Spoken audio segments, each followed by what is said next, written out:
আমি তো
আমি কে সজিয়া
কথা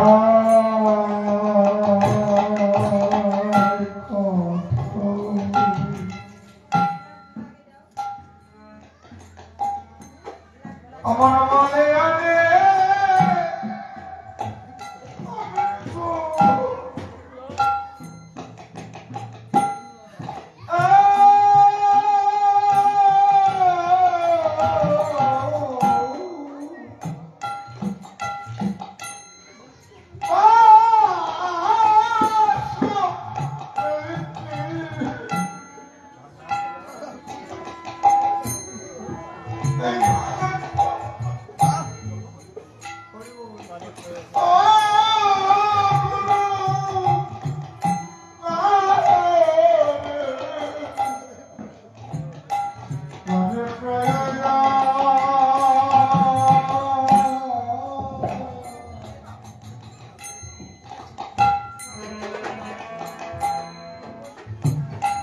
কথায় কথা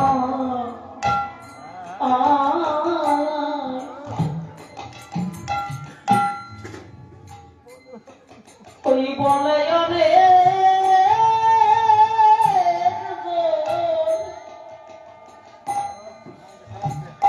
ও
তোরই বাচ্চা বেশি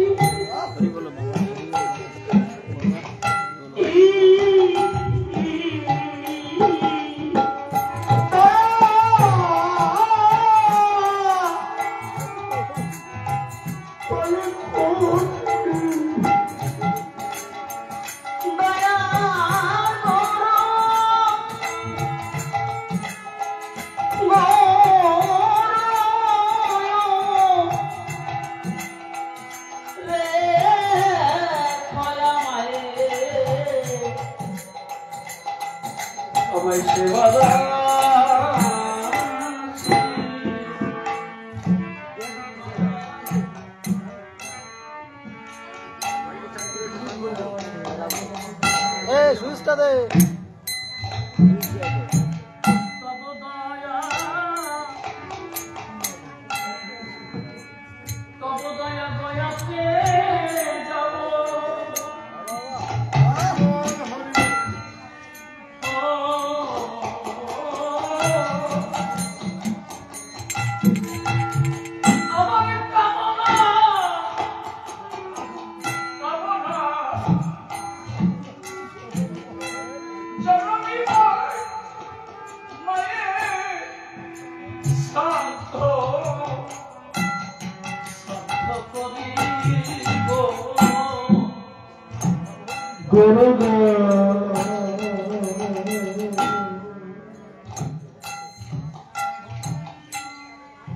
আমি পাবো বলা ওই পায়াতে যাবো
শ্রীহরি ভক্তবৃন্দ,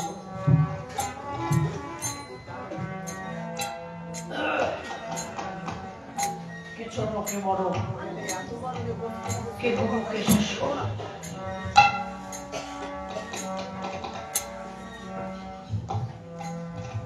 ভগবান নিজে বলিলেন আমার মতো ভক্তই শ্রেষ্ঠ।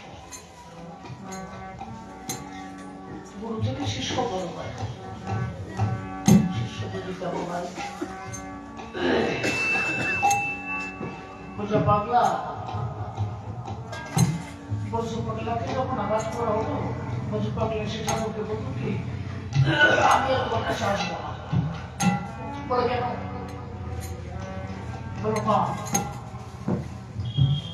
বলো বাড়ির সবাই আমাদের মানে, আমার বরটাও আমার আঘাত করে। ঠিক আছে তুই বাড়ি যা, ওরে যারা আঘাত করেছে তারা কেউ ভালো নাই। বুঝে পাগলা বাড়ি গেল, বাড়ি গিয়ে দেখলো ওর যে দাদা বুঝে পাগলাকে আঘাত করেছিল হাত হাত তুলে গেছে, পুষ্ট ব্যাধি হয়ে গেছে, রক্ত টক টক টক টক করে চলতেছে। কনিষ্ঠ ভাই বুঝে পাগলার কাছে কি অনুনয় বিনয় করবে যে তুই তো পারিস, পরে ক্ষমা করে দিতে, ক্ষমা করে দিতে। বলো আমি ক্ষমা করার কে? যার জন্য রোগ হয়েছে, যার গায়ে হাত তুলেছে তার কাছে যান।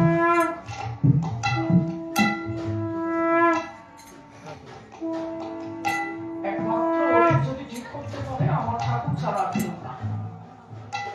ঠাকুরের কাছে যান। ঠাকুরের কাছে গিয়ে বললো কি ঠাকুর আমি অপরাধ করেছি, বুঝে পাগলার গায়ে হাত দিয়ে আমার ক্ষমা করো। বলো গায়ে আমার হাত দিয়েছ না আর কারো গায়ে? বলো বুঝে পাগলার গায়ে হাত দিচ্ছি। তোমার কি হয়? বলো আমার ছোট ভাই। তোমার থেকে ছোট তো? বলো হ্যাঁ। বলো একটা কাজ করো, গায়ে যখন ওরা হাত দিয়েছ, কে ছোট কে বড় তুমি তো জানো না। বোঝা পাগলা তোমার ছোট ভাই, সেই হিসেবে তুমি তার ছোট দেখো। তুমি কাজ করো, বাড়ি যাও। তোমার যদি কুষ্ঠ ব্যাধি সারতে হয়, তোমার ভাইকে আসলে বসাইলে বোঝো পাগলা চরণ দন্ত জল যদি তুমি খেতে পারো, তবেই যদি তোমার রোগ মুক্ত হয়। বলো আমার ছোট ভাই, বলো সারা জীবন যারে ছোট ভেবেছ সে যে কত বড় তুমি তো তা জানো না। জগতে সর্বশ্রেষ্ঠ সে হয়, একই মায়ের পেটে, জ্যেষ্ঠ কনিষ্ঠ নাই, কনিষ্ঠ হয়েও সে শ্রেষ্ঠ হতে পারে যদি সে হরিমুখী হয়।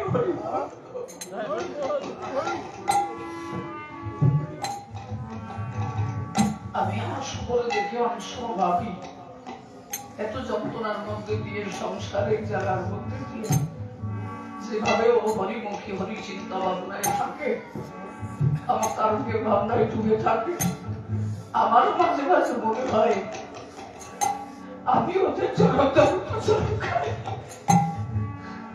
কে গুরু কে শিষ্য, ওরাই তো সর্বোত্তম। আমি ঠাকুরের কাছে একটু প্রার্থনা করি, আমার জীবনের সাধন মাত্র তো কিছু নাই, শিহরি যেন ওদের কান্ডারি হয়ে ওদের চরিত্রে আসে।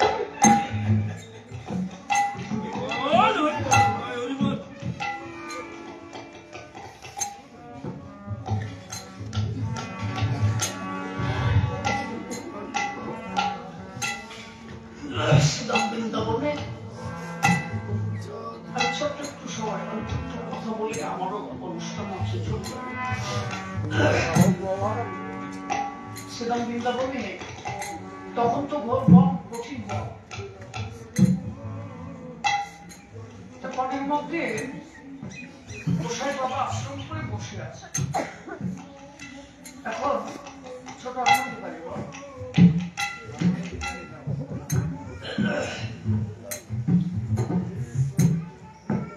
প্রতিদিন সকালবেলা কোন একজন ভক্ত ওই আশ্রমে থাকে, গুরুদেবের কাছে বলে কি গুরুদেব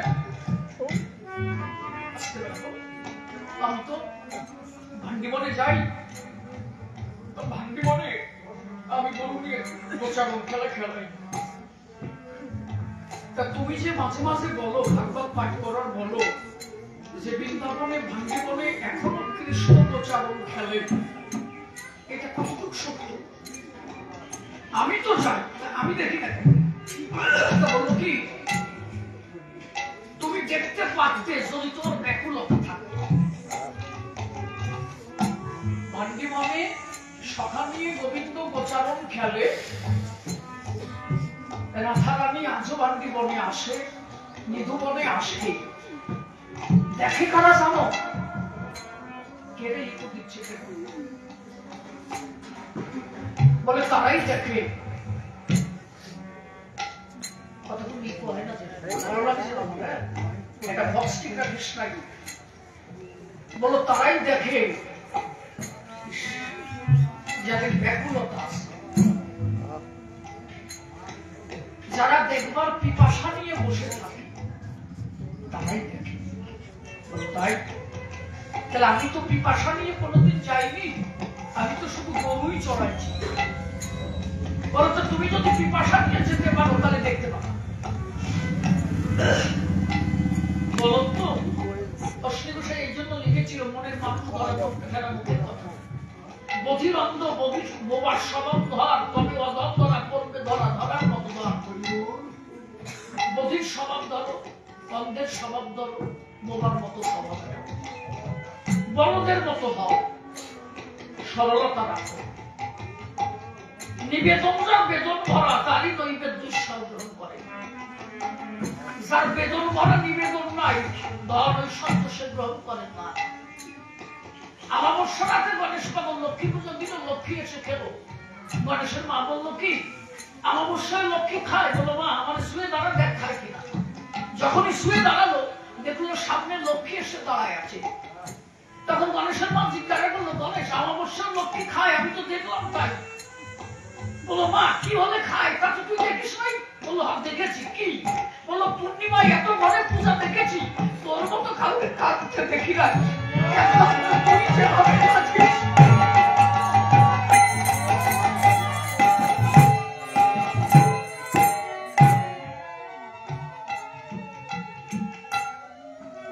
এই জন্য যার কান্না নাই, যার প্রেম নাই, তার হরি নাই। যার প্রেম আছে তার হরি আছে। যত কাঁদবা বাবা তত তারে পাবা, তত সে কাছে আসে। প্রেম ছাড়া তারে পাওয়া যায় না। ভান্ডিবনে গিয়ে এরা ফুল গাছ তলায় বসে আছে, গরুগুলো ছেড়ে দিচ্ছে। দুখানা রুটি, অল্প একটু তরকারি, ওই নিয়ে গাছতলায় বসে বলছে, গুরুদেব বলছে পিপাসা না থাকলে তারে পাওয়া যায় না। আমি আজকে ফোন করলাম, তুমি নাকি ভান্ডিবনে আসো। এই যে রুটি তরকারি রেখে দিলাম, যত সময় তুমি আমার কাছে না আসবে তত সময় খাবার আমি গ্রহণ করবো। গধূলি লগন পার হয়ে গেল, সন্ধ্যার আধার নেমে এলো, সবাই ঘরে ফিরে যাচ্ছে, ও আর যাচ্ছে না। গোচারণ থেকে যারা যাচ্ছে সবাই বলছে, কি রে যাবি না? বলো না আমি যাবো না। আরে কেন? যে গুরুদেব বলছে ভান্ডিবনে কৃষ্ণ আসবে, ব্যাকুলতা না থাকলে সে পারে না। আমার তো ব্যাকুলতা নাই, তবু বসে আছি অপেক্ষায়, আজকে যদি একটু আমার জন্য গোবিন্দ আমার কাছে আসে। গাছতলায় বসে আছে, সন্ধ্যার আধার নেমে এসেছে, গরুগুলো হাম্বার ওঠে ডাকছে। বলো তো, তাও বসে আছে, তুমি যত সময় না আসবা আমি রুটি খাবো না, ঘরে যাবো। গুরুদেব চিন্তায় বসে আছে, সে গেল, বলো এখনো আসে না। গোবিন্দ দেখলে ভক্ত যখন আকুল পিপাসায় বসে আছে, আর তো না যেয়ে পারা যায় না। সামনে এসে গোবিন্দ বললেন, ভক্ত আমি এসেছি, নয় করে তাকা। তো নয়ন মিলে তাকিয়ে দেখছে, কে? আপাত মস্তক শুধু উপর থেকে নিচে পর্যন্ত দেখা দেখি। গোবিন্দ বলছে, এইভাবে দেখিস কি? বলো দেখি কি? আমি মাঝে মাঝে গুরুদেবের পাঠ পড়া শুনি, আশ্রমে বসে গুরুদেব পড়ে, তোমার রূপ বর্ণনা পড়ে, আমি শুনি।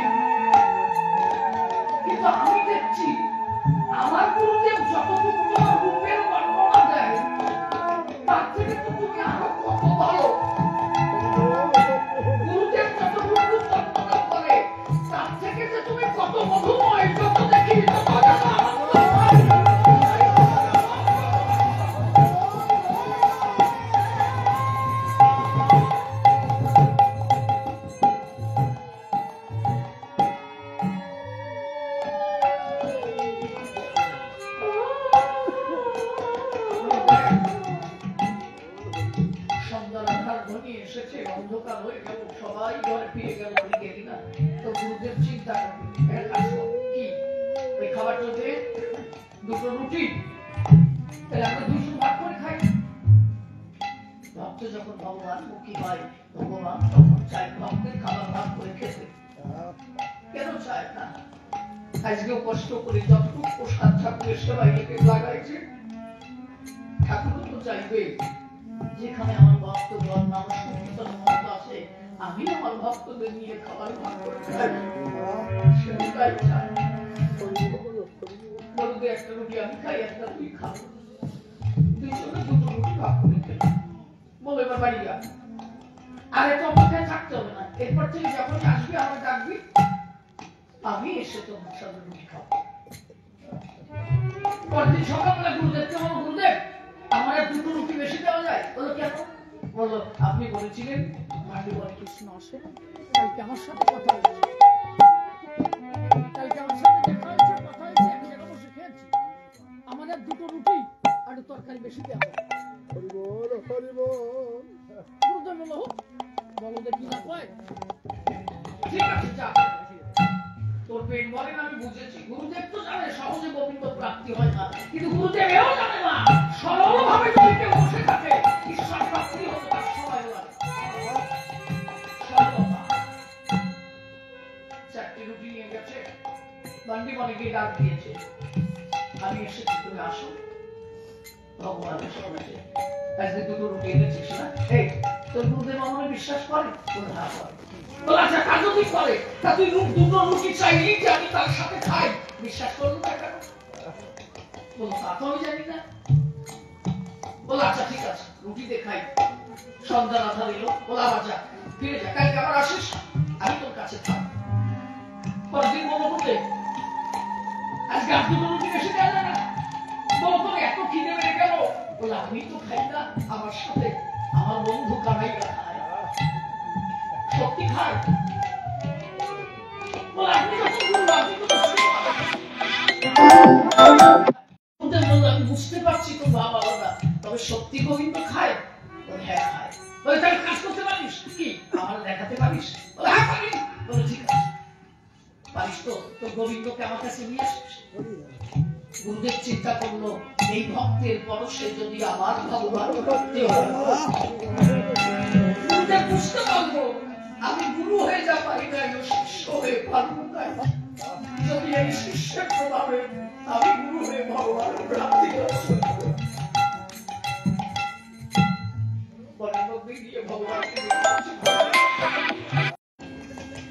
তুই এত তাড়াতাড়ি আমাকে পেয়েছিস, তাই বলে এই নয় তোর গুরুদেবের কত জন্ম কেটে যাবে, তবু আমার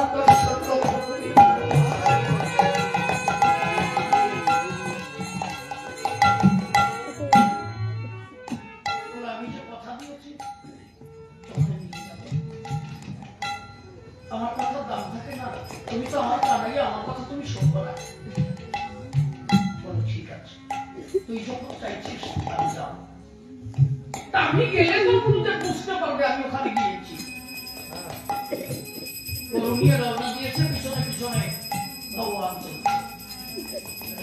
গিয়ে যখন আশ্রমে ঢুকেছে, গুরুদেবকে বলে গুরুদেব আপনি বলছিলেন আমার গোবিন্দ আসবে, এই তো আমার গোবিন্দ এসে। গুরুদেব বলছে কই আমি তো দেখতে পাই না। বলে এসেছে কি না আপনি বোঝেন না? বলে আমি বুঝতে পারছি। কি বুঝতে পারছি? আমি বুঝতে পারছি ভগবান এলে সমস্ত দিকে যেন একটা সুগন্ধ ছড়িয়ে পড়ে, আমি সেই গন্ধ পাচ্ছি, কিন্তু গোবিন্দ কোথায়?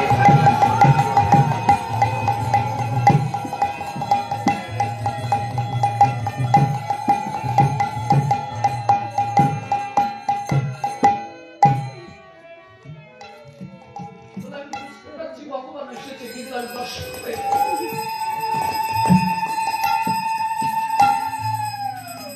শিষ্য বুঝছে ভগবানের কাছে, ভগবান তুমি আমার বন্ধুকে মানুষ। ভগবান বলছে এই জন্মের হবে না, আরো কত জন্ম কেটে যাবে, তবু আমার দর্শন হবে। গুরুদেব গুরুদেব শিষ্যের পা ধরে বলছে এমন সুযোগ হলো যেন যে আজকে ভগবান দর্শন হবে এই জায়গা থেকে আমার বঞ্চিত করিস তুই একবার বল আমার দর্শন দিতে বলো প্রভু কোনোভাবে কি আমার গুরুদেব দর্শন করতে পারে না বলো পারে তোর মতো ভক্তকে যদি পরশ করে দাঁড়ায় তোর মতো ভক্তের স্পর্শে করে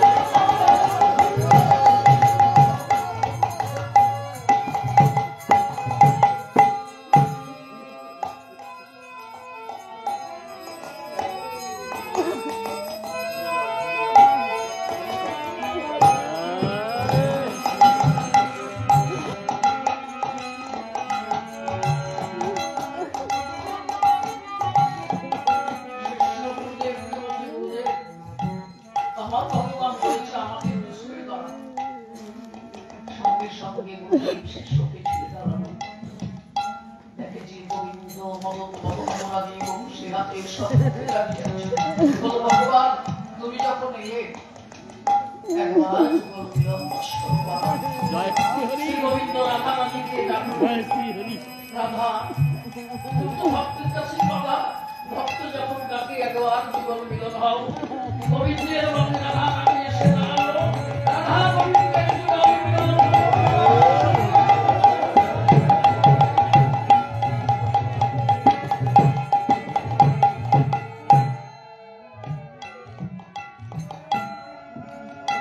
এই জন্য প্রত্যেক শিষ্যের ভগবান এবং শিষ্য যদি জগৎ ভক্তি যার ভগবান তার ভক্তিতেই ভক্ত আমার সেটাকে আমার হরি চলে মহিমা